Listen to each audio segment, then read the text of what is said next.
ജനസംഖ്യ ആനുപാതികമായി മണ്ഡല പുനർനിർണയം നടപ്പിലാക്കുമെന്ന് ഏറെക്കുറെ ഉറപ്പായി കഴിഞ്ഞിരിക്കുകയാണ്. തീരുമാനത്തിൽ നിന്ന് പിന്നോട്ടില്ലെന്ന് കേന്ദ്ര സർക്കാർ ആവർത്തിക്കുമ്പോൾ പ്രതിപക്ഷ പാർട്ടികൾ ആശങ്കയിലായിട്ടുണ്ട്.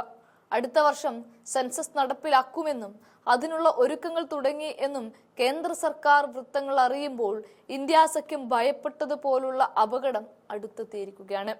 മണ്ഡല പുനർനിർണയം ഉയർത്തുന്ന ആശങ്കകൾ ചൂണ്ടിക്കാട്ടി 2 ആഴ്ച മുൻപാണ് പ്രതിപക്ഷ പാർട്ടികൾ ചെന്നൈയിൽ ഒത്തുചേർന്നത്. തമിഴ്നാട് മുഖ്യമന്ത്രി MK സ്റ്റാലിന്റെ നേതൃത്വത്തിലാണ് ആ യോഗം നടന്നത്.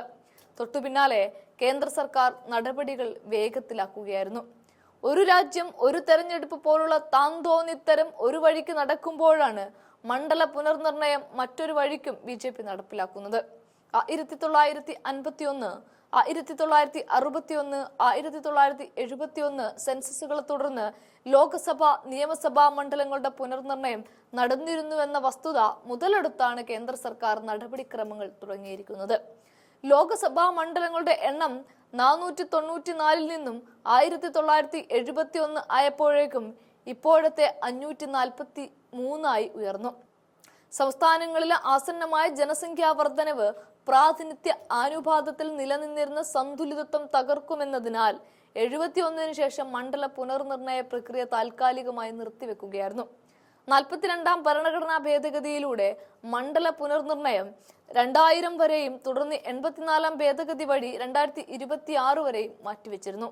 എന്നാൽ മണ്ഡല പുനർനിർണയത്തിന് മുന്നോടിയായി 2021 നടക്കേണ്ട കനേഷുകുമാരി കോവിഡ് മഹാമാരിയെ തുടർന്ന് നടന്നില്ല.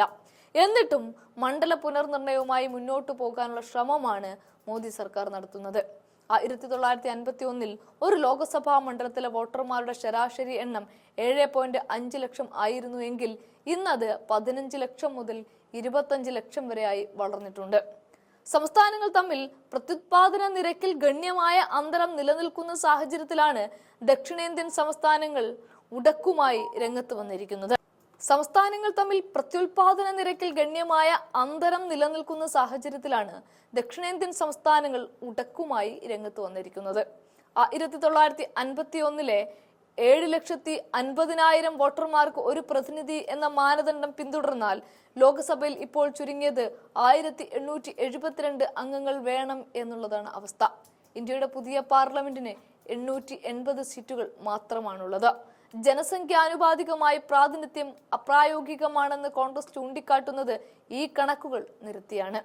മണ്ഡല പുനർനിർണയം നടക്കുമ്പോൾ എതിർക്കുന്ന സംസ്ഥാനങ്ങളിൽ ഒഡീഷയിൽ മാത്രമാണ് BJP നേരിട്ട് ഭരണത്തിലുള്ളത്. ആന്ധ്രാപ്രദേശിൽ NDA മുന്നണിയാണ് ഭരിക്കുന്നത്. ഒഡീഷയിലെ മുഖ്യ പ്രതിപക്ഷമായ ബിജു ജനതാദൾ വലിയ എതിർപ്പ് ഉയർത്തിക്കഴിഞ്ഞു. ദക്ഷിണേന്ത്യൻ സംസ്ഥാനങ്ങൾക്ക് സീറ്റുകൾ നഷ്ടപ്പെടില്ലെന്ന കേന്ദ്ര ആഭ്യന്തരമന്ത്രി അമിത്ഷായുടെ ഉറപ്പിനപ്പുറത്ത് വ്യക്തമായ മാനദണ്ഡങ്ങളുടെ അടിസ്ഥാനത്തിലായിരിക്കണം പുനർനിർണയം നടക്കേണ്ടത്.